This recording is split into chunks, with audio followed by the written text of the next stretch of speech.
Namaskar and welcome to StudyIQ. I am your friend Rahul Saigaonker. The agenda for today's discussion is connected to Indian polity. We are going to discuss about education. Now you are a little confused. Sir, Indian polity and education, what is this discussion exactly about? We are going to discuss about education as a subject in Indian constitution. You do know that in Indian constitution we have seventh schedule. Seventh schedule divides the powers between central government and state governments. There are three lists in the seventh schedule. There is a center list, state list, and a concurrent list. If a subject is in a central list, that means central government will have exclusive powers to make laws on those subjects. If a subject is in state list, then the state governments have exclusive power to make laws on them. However, if a subject is in concurrent list, then both central government and state government can make legislations on those subjects, and education is one of them. However, if center and state government both make a law on same subject, and if they are conflicting, then we do know that the central law will prevail over the state laws unless and until it is specifically notified otherwise by the President of India. So as of today, education is in concurrent list. However, recently there has been a demand from state of Tamil Nadu. Recently, Tamil Nadu Chief Minister M.K. Stalin has asked the government to transfer education from the concurrent list to the state list again. And please remember that the education as a subject was originally, in the original constitution, it was with the states. That means it was in the state list, but it was transferred later on to concurrent list. And now there is a demand to revert back.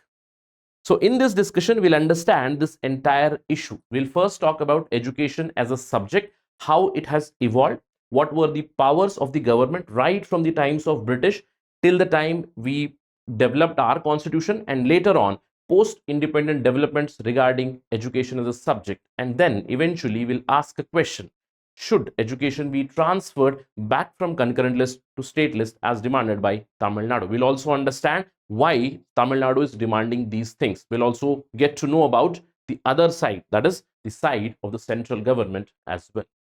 So this is going to be the complete agenda of today's discussion. To get to know all this information, stay with me till the very end. All right, let's begin. But before that, there is a small notice for all the UPSC civil services aspirants. StudyIQ's August batch, evening batch, is starting from 23rd August. The P2I batch is the most comprehensive batch, and it is priced at a very affordable range. I hope that you have already taken the benefit of Independence Day sale, which ended on 15th August. But even today, till today, you can make a payment and get discounts of Independence Day sale, because there were so many requests from the students that they were not able to pay because of internet issue, because of card issue, credit card problems, this, that. So the sale has been extended for one more day. It would be rather applicable on this as well. So take benefit of that, because P2I is the most comprehensive batch. We'll be hand-holding you through all the stages. All right. Enroll today to get discounted price last 24 hours. Today is last day. All right. Right. Let's begin our discussion on education. Now, you do know education is an extremely important subject. I would say extremely important sector for any nation. Education forms the core or the primary part of human development. As Nelson Mandela suggested, education is perhaps the most powerful weapon which we can use to change the world. And please remember, weapon is in a good notion, is in a good sense. So we all know the importance of education, and education as a subject or education as a sector, it has always been under some influence from the state, of course. And we are here going to talk about the modern setup. But if we look at the ancient or the medieval setup as well, there was a lot of state influence or state effect on education sector. We can give examples of gurukuls of ancient times. Gurukuls were funded by the kings themselves. We can give example of the temple based education system. The temple or the temple authorities, they had control over the educational setup during the medieval times. We can give example of Mughals, who came up with the concept of madrasas, right? That means state and education sector has a connect right from the beginning. But during the modern times, when we talk about education, with the coming of British and with British colonizing India, slowly and steadily, education, it became one of the main topics of discourse among the bureaucrats, especially the British bureaucrats.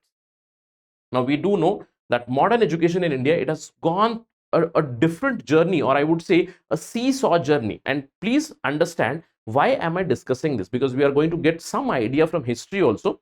The ultimate aim of this discussion is to understand how education as a subject has moved one hand to other hand. That means from central government to state government, or state government to central government, or to concurrent list. That is what is the agenda to understand here. See, when we talk about education in India, especially during British era, one of the prime movers of that was a provision in Charter Act 1813. You do know that this was the first time that British focused on Indian education, and 1 lakh rupees was specifically allocated for education of Indians. However, there was always a debate: what kind of education institutions, what kind of pedagogy, or what kind of teaching would be imparted to Indians by British. So there was initially a controversy among the supporters of English and the supporters of Oriental languages. We call it as the Anglicist versus Orientalist debate. Some people suggested that we should train Indians in English so that we can create the English babus, or the pejorative term that they call, we are creating brown babus with white heart, right? That was the intention of the Anglicists. They wanted English to be taught to Indians so that they would enter into the clerical administration of the British. However, there were some sympathizers who wanted Oriental languages to be promoted. And eventually, this was decided through Macaulay Minute in 1835. And Macaulay ultimately sided with the Anglicists. It was one of the ideas from the Macaulay's Minute itself that we are going to create brown clerks who have white values, basically. All right. So again, a lot of impact of central government or the British government over Indian education, of what is to be taught to them. However, a change did appear in 1854 through the Wood's Dispatch. This was a reversal, more or less, of, I would say, Macaulay's Minute. Not a complete reversal, but to a large extent, Wood's Dispatch, it came as a soothing balm, especially for Indian educationists, where there was some amount of autonomy which was given to vernacular education. All right. Now, one of the important developments came during the British time through the Indian Education Commission 1882, which is also known as Hunter Commission. And you do understand, this is a time period when Lord Ripon was the Viceroy or the Governor General. Just the terminology changes. So Hunter Commission, for the first time, it gave powers to local level. And please remember, this entire discussion is going to happen predominantly from the perspective of, I would say, primary education or the school education. We are not going to discuss a lot about the higher education.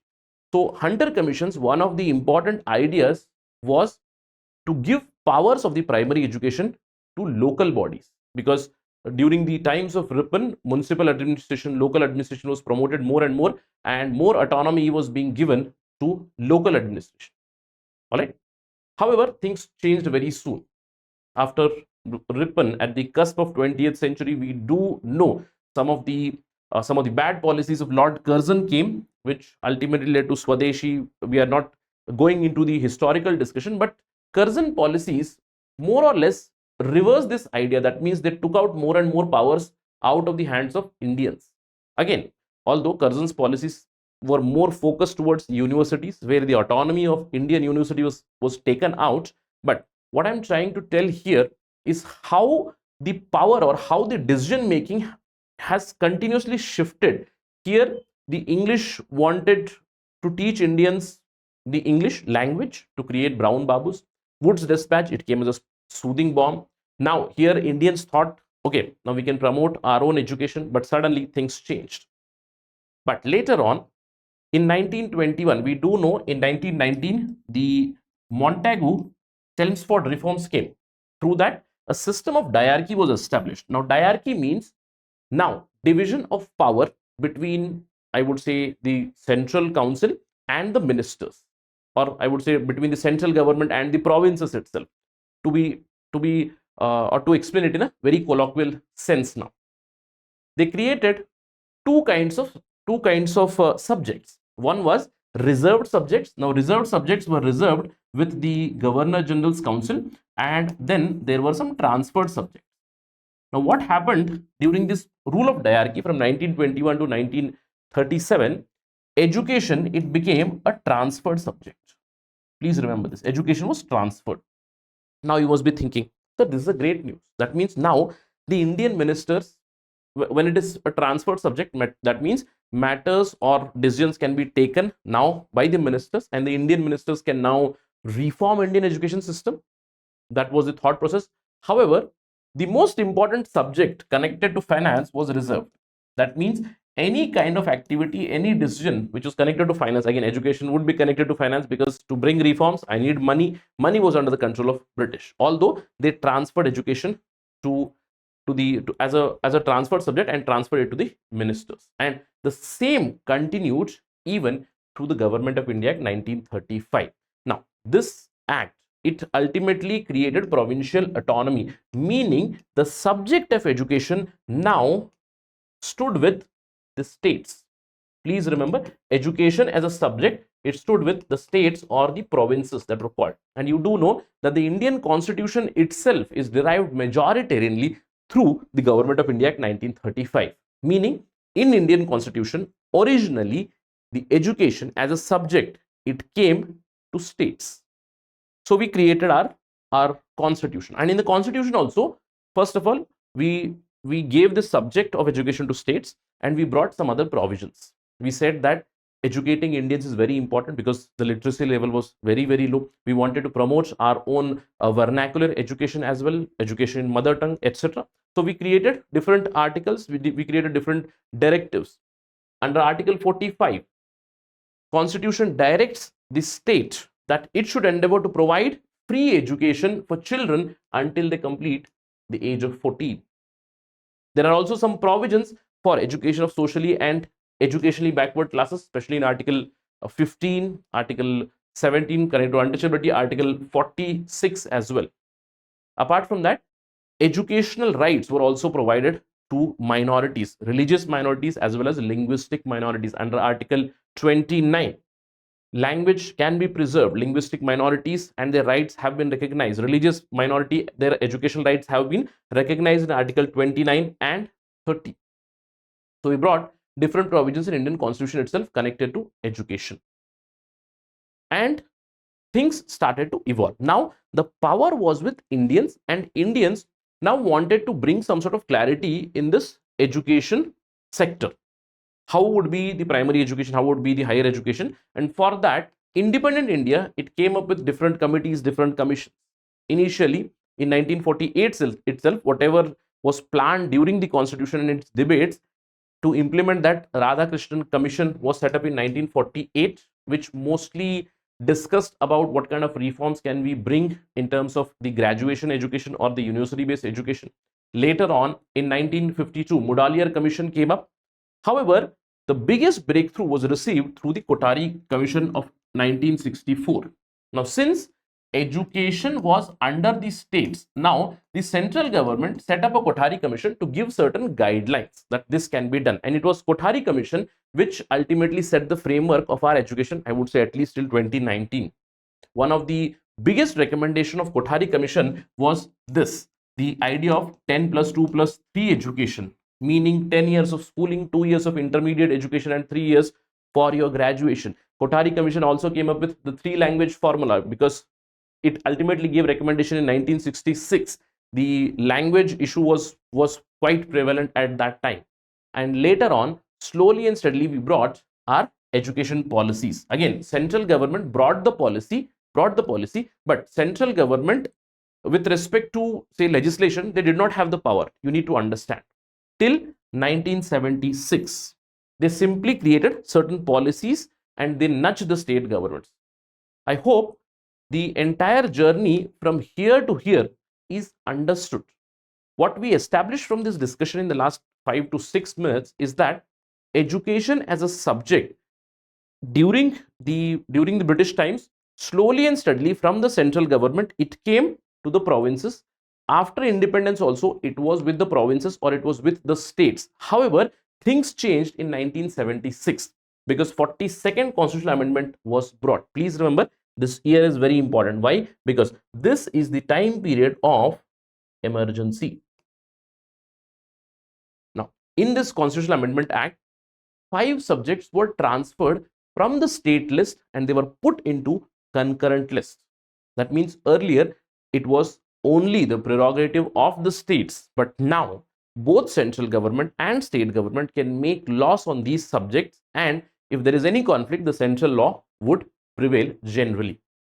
Which were those subjects? Education, the first one. Apart from that, forestry, wildlife, administration of justice, weights and measures. We are not going to talk about that. Our prime focus is this, education.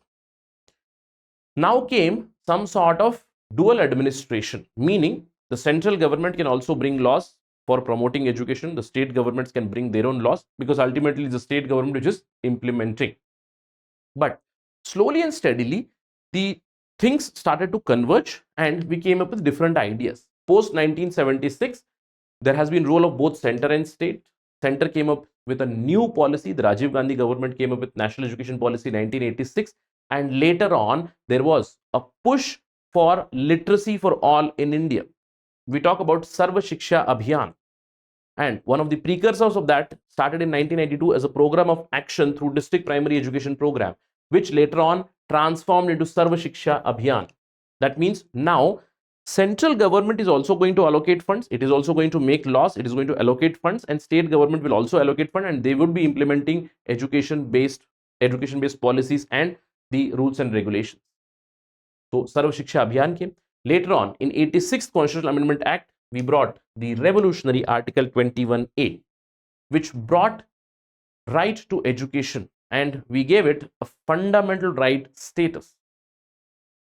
Ultimately, after 7 years, right to education 2009 came up. And later on, in 2017, we brought up the TSR Subramaniam Commission. The central government appointed it. In 2019, it submitted the report, which I would say more or less laid the ground for National Education Policy 2020. So what did we establish till now? The history of education sector has been a seesaw battle where the powers of making rules and regulations, or powers of education as a subject, initially they were with the states. In 1976, they came under concurrent, and since then, concurrent list, and since then, both center and state have been doing a lot of work. All these things have been brought. But now, there has been a demand. As I told you, on Independence Day, M.K. Stalin, the Chief Minister of Tamil Nadu, he sought transfer of education sector or education as a subject back to state list. I hope now you understand what is the meaning of back to state list, because it was transferred from state to concurrent. Now there is a demand to send it back. It can have a domino effect, although it is right now only Tamil Nadu who have been demanding it, but there are certain signs that other states might also do, because recently the Karnataka government has also decided that they would not, or they would be taking back the National Education Policy of 2020. Earlier, it was the BJP government. Just a few months back, it was BJP government, and they had implemented the National Education Policy 2020 in state of Karnataka. And from the next academic year, Karnataka is going to withdraw that. Perhaps there can be some sort of a domino effect, and they would be demanding a reversion back of education as subject into state list. Let's wait and watch for that. Now, Tamil Nadu is one state which has been adamantly fighting for this. They have also reached the Madras High Court. They have filed a petition. Not the government per se, but one of the Tamil Nadu based institution has filed a petition that education subject should be transferred from concurrent to state list, and the state government has supported it. The matter is sub judice. But what are the arguments? Why Tamil Nadu wants education back into the state list? Why exclusive powers over education? Because they have been at loggerheads with the central government on many aspects. Tamil Nadu argues that this entire subject was transferred to concurrent list during the times of emergency, the darkest period of Indian political history. That's why it must be reverted back.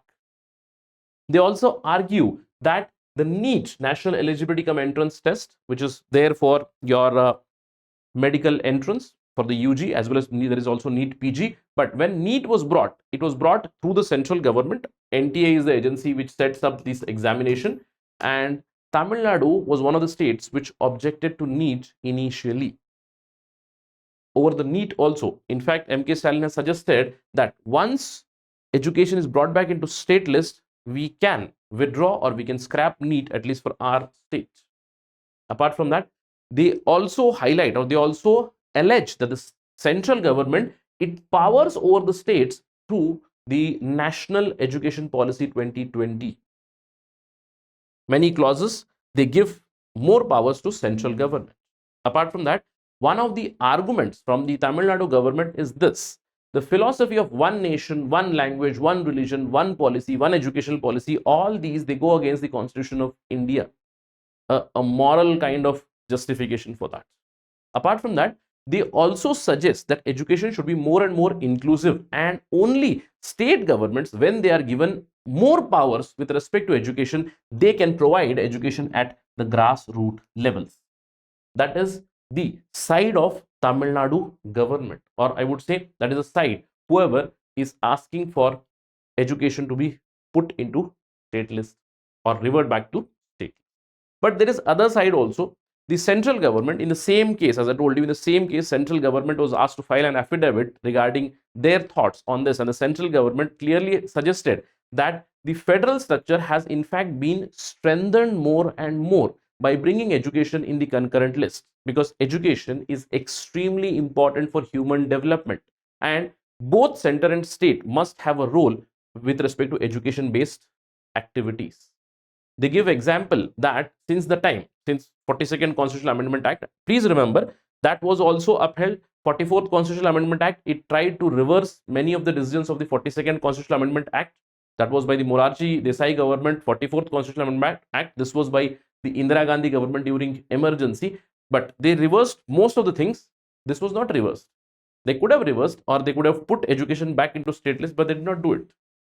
All right. So what the central government suggests, that the amendment of 1976, it has enabled or it has promoted education more and more. It was because of education being in the concurrent list that right to education was possible. The 86th Constitutional Amendment Act was possible, where 21st Article 21A was included. Many other measures have been brought because both center and state have been working with convergence and coordination. So let's wait and watch how this battle will end up. Do let me know your thoughts about this. Again, if you ask me at the personal level, I would say it's better in the concurrent list as of now. But let's wait and watch regarding this debate, or will there be any decision over this? Again, to transfer that back, you do understand we need a Constitutional Amendment Act. But I hope through this discussion you have understood the history of education as a subject. Although I have discussed from the modern history perspective many of the committees commission, but I can also mention about some other committees commissions which the British brought, like the Hartog Commission, like the Sadler Commission, the Sargent Plan of 1944, which gave a perspective plan of next 40 years, which it was supposed to be implemented till 1984. Again, we scrapped it because of the Varda scheme of education. So we are trying to prepare for both education from the history perspective as well as from polity perspective. But I hope that you have gotten a very good idea about should it be in concurrent list or should it be in state list. I have provided you both the central government side and the state government side. Let's wait for the decision. Let's wait for the decision from the judiciary as well as some political developments. All right.